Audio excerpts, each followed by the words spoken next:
तुझा नवरा पळकुटा असू दे मंगळसूत्र माहित आहे मला. जर तुझा नवरा तुझा रक्षण करता होता तर या स्त्रीला सोडून गेला असता.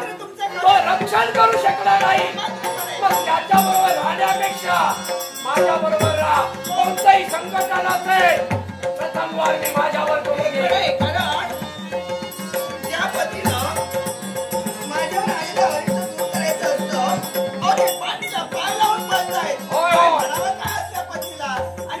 तू ठराव. पण मला एकच वाटते आहे ही देवतांची ठेव आहे. ही आधी माया आधी शक्ती. जर का मी हिला माझ्या सानिध्यात जर घेतलं असेल तर देव जे पाठीला पाय लावून पाहताय माझ्यापर्यंत येते. याच्यासाठी हिच्याशी प्रेमाच्याच गोष्टी करून हिला हस्तगत करावी. चल चले ना. काय तुझे बोल आवडले मला. म्हणतो मी तुला आवडलो. काय नाही शौर्य शक्ती पराक्रम तुमचा. आणि असं असताना तो तुमच्यासारखा नवरा जर मला मिळाला असेल तर माझ्या जीवनात सुवर्ण संधी होती. त्याच्यापेक्षा वेगळी कुठलीच नाही. आणि म्हणून सगळं खरं बोलते. अगदी सत्य बोलते. पण काय करणार आहे याच्यासाठी तू. याच्यासाठी माझं लग्न झालं आणि म्हणून त्या लग्नातून मला वेगळं व्हायचंय. तुमच्याशी लग्न करायचंय. माझ्याशी लग्न करायचंय. संसार टाकायचंय म्हटल्यानंतर मला काय करावं लागेल याच्यासाठी. तू जर माझी व्हायला पाहिजे तू माझ्याशी संसार कर ना. याच्यासाठी मी काय करू. याच्यासाठी जसं मी सांगेन तसे वागाल तुम्ही. हो तुझ्यासाठी माझ्यासाठी. होय होय तुझ्यासाठी. माझ्यासाठी सांगते. आणि म्हणून माझं व्रत आहे. तुझं व्रत आहे.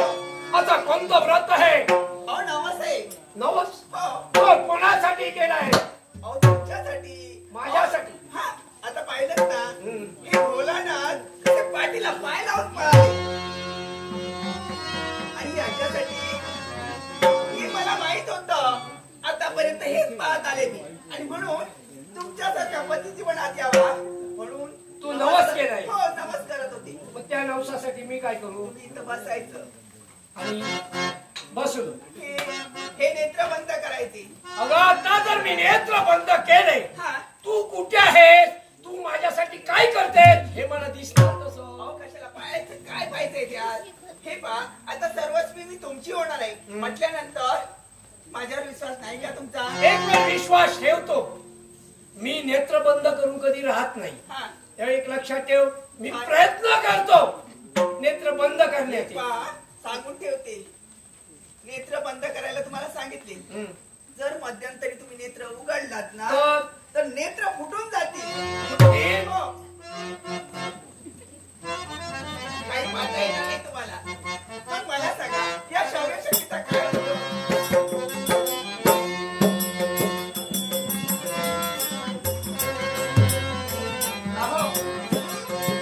नेत्र बंद करायचे.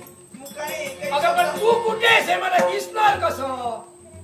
ठीक आहे तुझ्या शब्दावर विश्वास ठेवला मी. दोन्ही नेत्र माझी बंद. एवढंच नाही तर मुखाने बोलायचं नाही.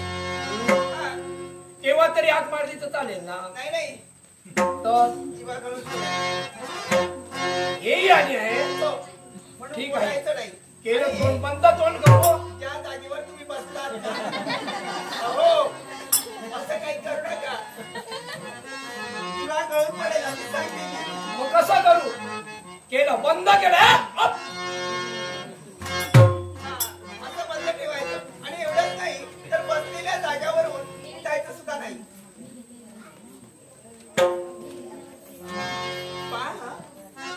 आता ना तुमचं माझं लग्न होणार. तुमचा माझा संसार अगदी सुखाचा होणार. आणि याच्यासाठी माझं मन मोहून गेले तुमच्याकडे आणि अगदी भारावून गेले या तुमच्या प्रेमानं. आणि याच्यासाठी तुमच्या मनाचं मनोरंजन करावं असं मनाला वाटतंय. हे पहा उठू नका. मी ते काय करते ना ते मुखातपणे पहा म्हणजे भाड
अदा करू. मी आमचं रक्षण केलं त्याने माझ्यावरच हल्ला केलास ते माझच केला ते बरं. हे देवा पढा देव हो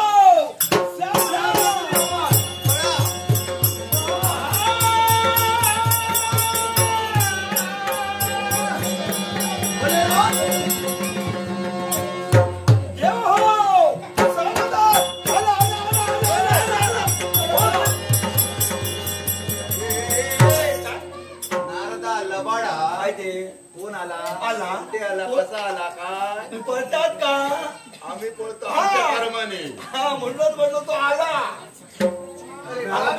पळवतो पिताजी तसं पण मला सांगा तुम्ही नारदा या वैकुंठाच्या ठिकाणी आम्ही एकाच गोष्टी एकटी आलो.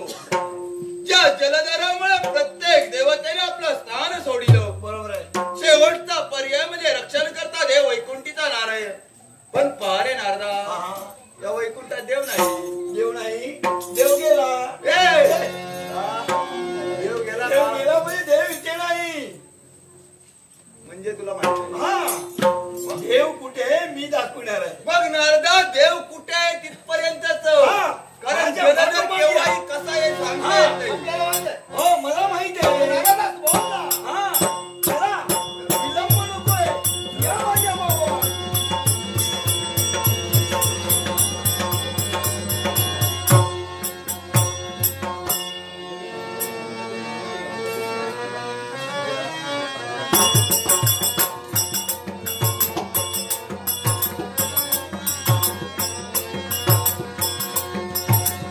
काय करणार शेवटी स्वतःहून नोकरी ओढून घेतली आणि दिवस दिवस रात्र एकसारखा वंदेच्या महालाच्या द्वारावर इकडून तिकडे एक संख्या एक घरा घालाव्या.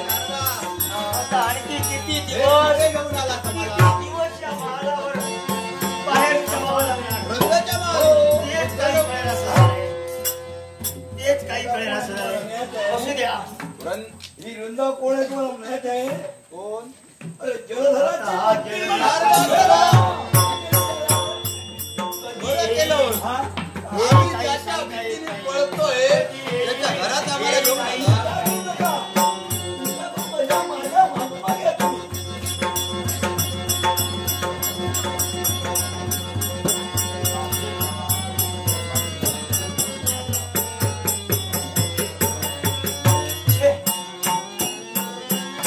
जिकडे तिकडे शांतता पसरली आणि आम्ही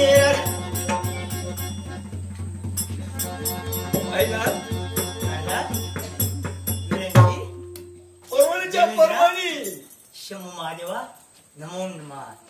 नमोच पण नारदा नाही म्हणजे ही पर्वणी चालली आहे कुठं. देव तुझ्याकडे. देवा ही परवानी चालली आहे या महासागरा भेटायला.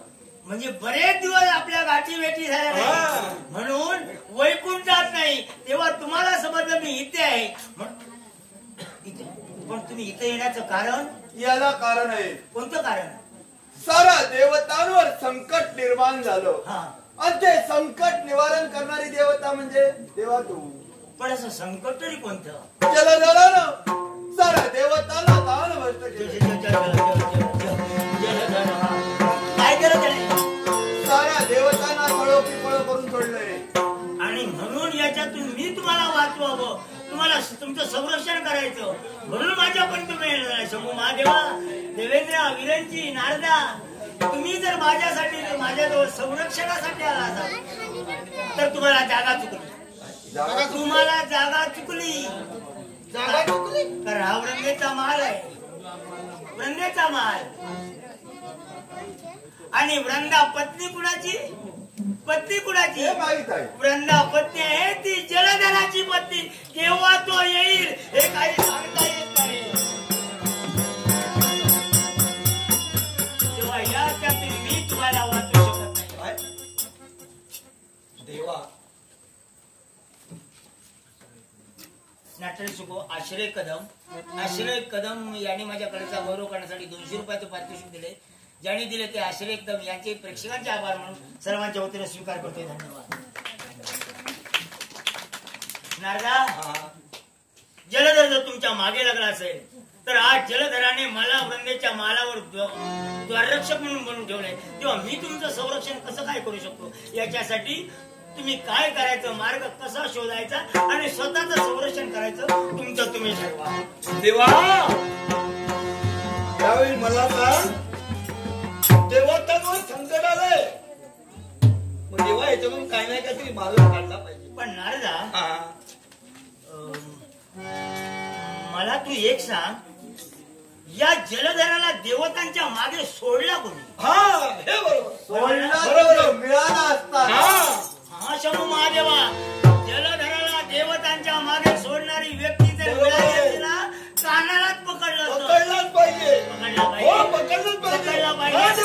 नारदा, सगळे या देवतांच्या मागे जलधराला सोडला कोणी? देवा चुकून चुकलो. काय देवतांची अवस्था झाली बघ. तुझ्या चुकीचा खिळा झाला आणि आमची खिळखिळी झाली. पण देवा का करावं मला? देवा करता करता तुझे निमित्त मात्र मी आहे, सारं काय तू जाणतोय, म्हणून मला हे नाट्य घडवं. ठीक आहे, पण आता याच्यातून पुढे पर्याय काय? याच्यातून पर्याय आहे. कोणता पर्याय? कारण जलधर मरणार. जलधर मरायचं असेल, त्याला मारायचं असेल तर ज्या पतीचं पातीवर तेच भंग केलं पाहिजे. म्हणजे वृंदेचं जर पावित्र्य भ्रष्ट झालं तर जलधराला मरणार.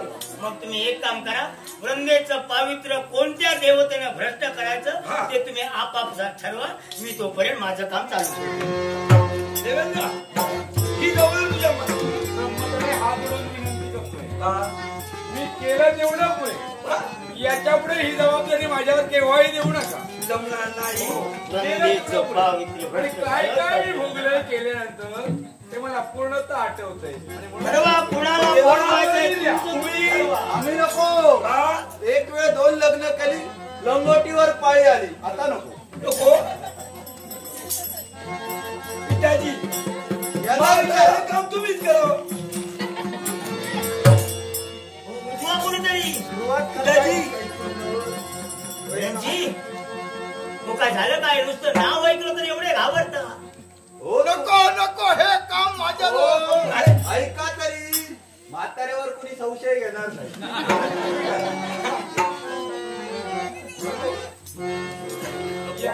नारदा ठरलं, वृंदेचं पावित्र्य भ्रष्ट करणारी व्यक्ती तुम्ही देवता शोधून काढली. नारदा आमच्या साऱ्यांच्या तुम्हाला व्यक्ती सापडणार नाही, मारणार नाही आणि तुमची आसनं तुम्हाला देवा मी काय म्हणतो?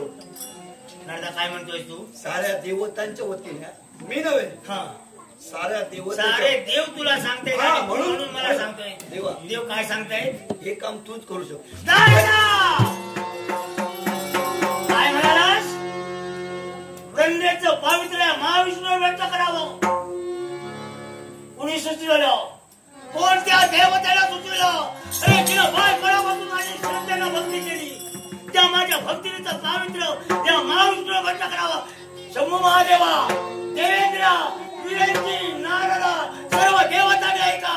सर्व विश्व प्रणाला गेलं तरी चालेल, त्याची मला काही गरज नाही, पण मी माझ्या भक्तीचं पावित्र्य व्यक्त. चला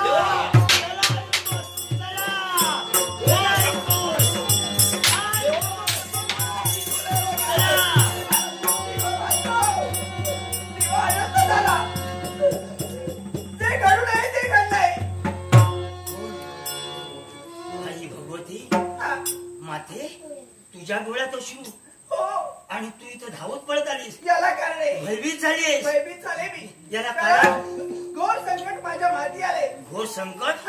तुझ्या मागे संकट लावणार म्हणजे कुठलं संकट? सागरपुत्र जलधर याने काय केलं? माझा पातिव्रत्य भ्रष्ट करण्यात. राम राम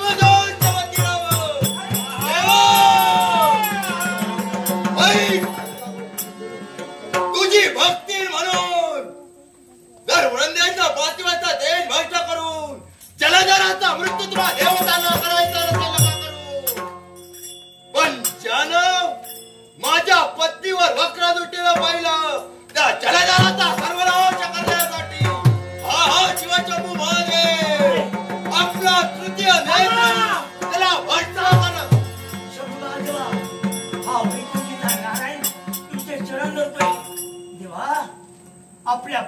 त्याने वक्र दृष्टी ठेवली म्हणून तुमचा तिसरा नेत्र उडून सर्व विश्व जाळण्याचा तुम्ही प्रयत्न करता.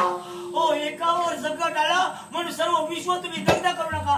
मी तुम्हाला क्रोधाला आवर घाला.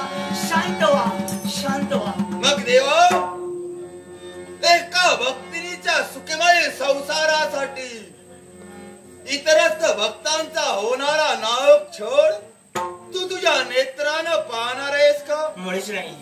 शंभू महादेवा, तुम्ही क्रोधाला आवर घाला, कारण तुमचा तिसरा नेत्र जर तुम्ही उघडला सर्व विश्व दग्ध होऊन जाईल. हे बघा, एक गोष्ट लक्षात ठेवा. वृक्षाच्या फांदीला जी कीड लागली आहे तो संपूर्ण तुमच्याप्रमाणे संपूर्ण वृक्ष तोडून टाकल्यापेक्षा फांदी तोडण्याचाच महत्व आहे. तेव्हा मी आता काय सांगतो, आज त्याने जगज्जननीवर हात टाकण्याचा प्रयत्न केला, तिच्याकडे वाईट दृष्टीने बघण्याचा प्रयत्न केला आणि हा म्हणता तो आणखी काय करू शकेल हे सांगू शकत नाही. फक्त तुम्ही एक काम करा, आता नाईलाजानं वंदेचं पावित्र्य मला भ्रष्ट करावं लागणार आहे. पण देवो, ध्यानात ठेवा, फक्त जलधराला तुम्ही युद्धात गुंतवून ठेवा. तो मारला जाईल तोपर्यंत मी वंदेचं पावित्र्य भ्रष्ट करतो. बर, एक सूचना आहे तुम्हाला. वृंदा म्हणजे कोणी सामान्य स्त्री नाही, सामान्य ती महान प्रतिवर्ता आहे. तिच्या डोळ्यातून आसू जर भूमीवर पडले तर भूमी सुद्धा दग्ध होऊन जाईल. तेव्हा कदाचित उद्या वेळही अशी येऊ शकते की तुम्हा सर्व देवतांना डोळ्यातून रक्ताच्या आठवण घालावी लागते. तेव्हा त्याला युद्धात गुंतवून मी जातो आणि या संधीचा फायदा घेऊन वृंदेचं पवित्र वेळ टाकतो.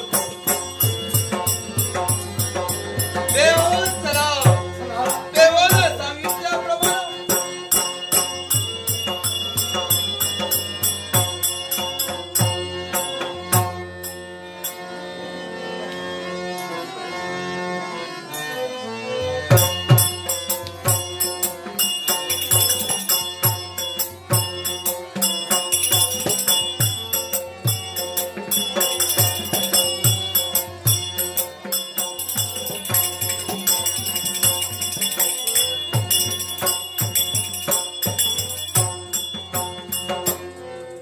लग्न होऊन एवढे दिवस आले, पण काय त्याचा उपयोग?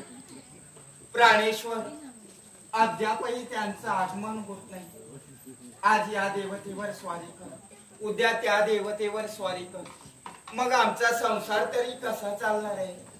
संसार सुखापासून अद्यापही वंचित आहे, पण कुठेतरी मनात आशा आहे. माझे प्राणेश्वर मला भेटण्यासाठी येतील. देवा, माझ्या प्राणेश्वरांना सुबुद्धी दे आणि माझ्या भेटीसाठी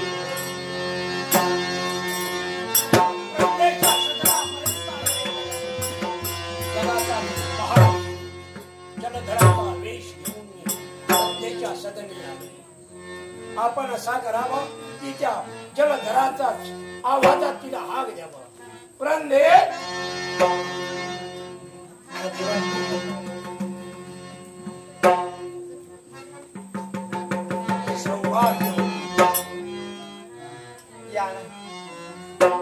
अहो चातक पक्षाप्रमाणे मी तुमची वाट पाहतो. वृंदे, देवतांचे युद्ध करून मी फार थकलोय. मला विश्रांतीची गरज आहे आणि म्हणून मी तुझ्या सदनी आलो. श्रम परिहारासाठी माझ्या सदनी आला. माझं भाग्य म्हणायला हरकत नाही. या माझ्या मृदू मांडीवरती विश्रांती घ्या. तुमच्या निद्रेचा भंग होणार नाही याची काळजी मी घेईन. अहो, खरं तर हा तुमचा सहवास लावावा याच्यासाठी मी सारखी मार्ग प्रतीक्षा करत होती आणि आज हा तुमचा सहवास लागला. जरी हा सहवास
वाचा बसली का तुझी?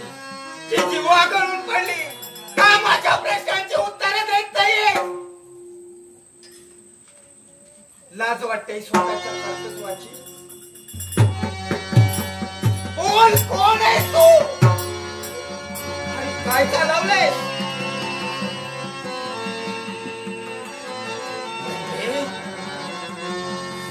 मला क्षमा कर. क्षमा कर. मी काळदूत नाही किंवा यमदूतही नाही. ज्याची आजवर तू एकनिष्ठतेने भक्ती केली, सेवा केली, स्मरण केलंस, तो तुझा वैकुंठीचा नारायण महाविष्णू. नाही, नाही, नाही, माझा देव, माझा देव पतिव्रतांचा पाठीराखा आहे आणि मी तर त्याची परमभक्त आहे. माझ्या बाबतीत कोण?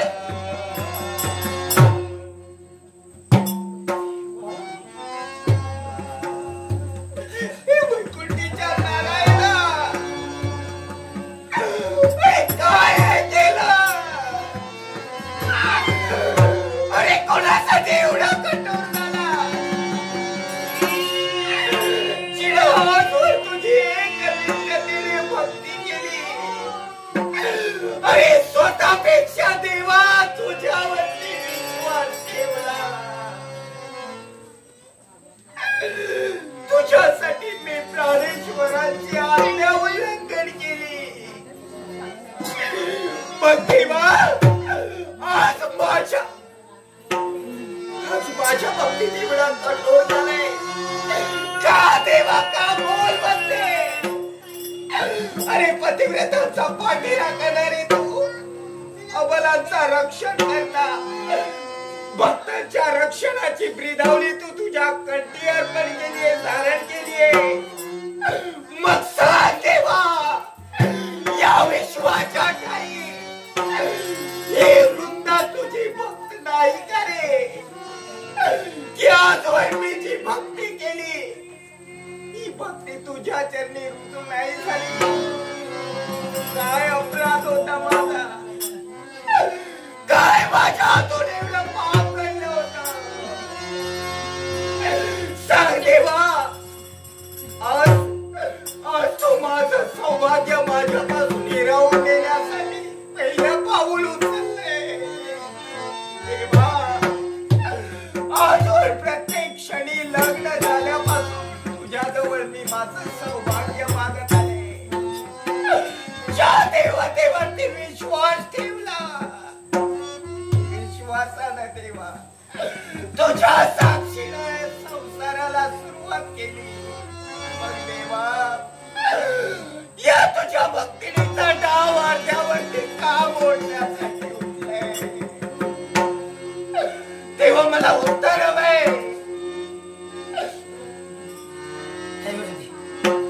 तुझ्या प्रश्नांची उत्तरे या क्षणाला मी तुला मुळी देऊ शकत नाही. तेव्हा तू जे बोलशील ते नाईलाजाने मला ऐकूनच घ्यावं लागणार आहे. बोल, तुझ्या मनाला वाटेल, बुद्धिमत्तेला पटेल. अरे देवा, अरे कोण म्हणेल तुला देव? कोण म्हणेल तुला पतिव्रतांचा पाठीराखा? तेव्हा माझ्या हृदयाची घालमेल आता तुला नाही समजणार. अरे ज्याच्यावरती विश्वास ठेवला, स्वतःच्या प्राणापेक्षा मी ज्याला मानलं तो माझा देव. माझ्या सौभाग्याचा बैल झालाय. देवा, अरे हे सर्व करताना तुझं हृदय तुकडा सुद्धा नाही का रे पाजरलं? मला थोडी सुद्धा भीती नाही वाटली का रे? माझ्याबद्दल थोडी सुद्धा दया नाही उत्पन्न झाली का रे? काय एवढा कठोर झाला? काय तुझं हृदय पाषाणाप्रमाणे कठोर केलंच माझ्या देवा? आज माझ्या बाबतीत एवढा कठोर झालाय, तुझं हृदय पाषाणाप्रमाणे कठोर केलंय. मग ऐक, या वृंदेच्या मुखातील शब्द आहे. हा वृंदे, या वृंदेच्या मुखातील शापवाणी आहे. क्रोधाला आवर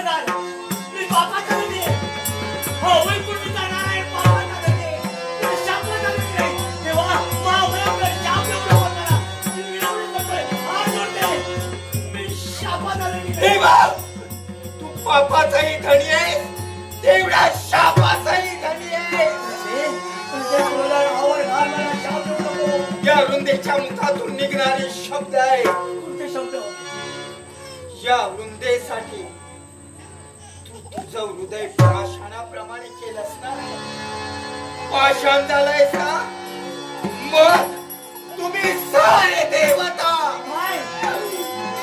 पाषाणाचे वाद दगडाचे वृंदेचा शाप आहे.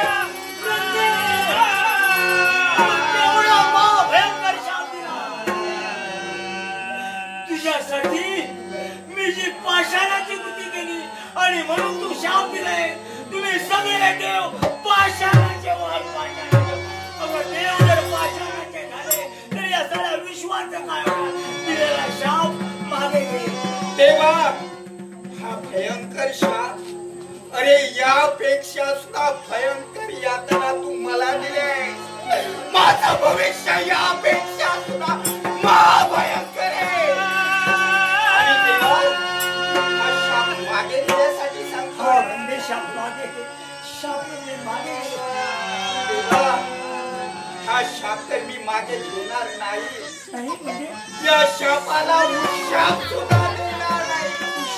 पण या शापाला प्रतिशाप देते. काय काय दुसरा शाप? एक तर सगळे देव पाषाणाचे होतील. हा महाभयंकर शाप दिला आणि दुसराही तू शाप दिला. मी म्हणतो तुझे चरण करतो पण आणखी दुसरा महाभयंकर शाप माझं पातिव्रत्य तू भ्रष्ट केलंय. मला माझ्या डोळ्यासमोर माझ्या प्राणेश्वराचं मरण दिसतंय. त्याला कारणीभूत मी ठरले. पण मी माझा पत्नी धर्म सोडणार नाही. ज्यावेळी माझे प्राणेश्वर या जगातून इहलोकीची यात्रा संपवून परलोकी जातील ना तेव्हा पत्नी धर्म म्हणून पती मागून सती मी जाणारच आहे. पण त्यावेळी काय जी माझी राख होईल ना राख. देवा त्या राखेत तो रुंदे रुंदे प्रेम प्रेम म्हणून डोळ्यात राहशील. वेगळा होशील. शाप आहे माझा.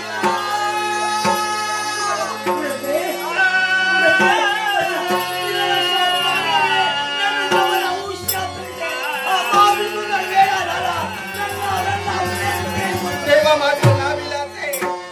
हा दिलेला शाप तुला भोगावाच लागणार आहे.